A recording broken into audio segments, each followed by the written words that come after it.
Welcome to Pindar Poetry. We hope you learned something new. You start by opening the watch now, remove the strap if needed, then use the correct tool for a snap, screw, or four-screw back. Once the back is off, inspect the inside for a stamped code on the battery or case. That code often tells you the exact battery size. If no code is visible, take a clear close-up photo. Make sure to work on a clean surface to avoid losing tiny parts and to keep the movement protected while you proceed. You now determine the size either by reading the code or measuring the cell. If you see a code like SR 626 SW or 377, that's the direct replacement. If not, remove the battery carefully and measure diameter and thickness with calipers to the nearest zero. 1 mm. Also note the polarity. The plus side is usually marked. The minus side may sit flush.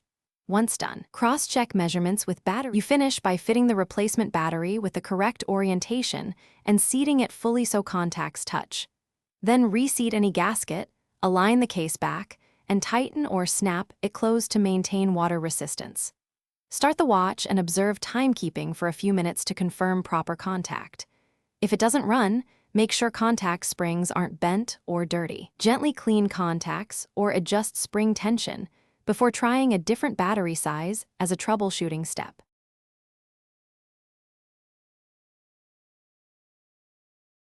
Thanks for watching.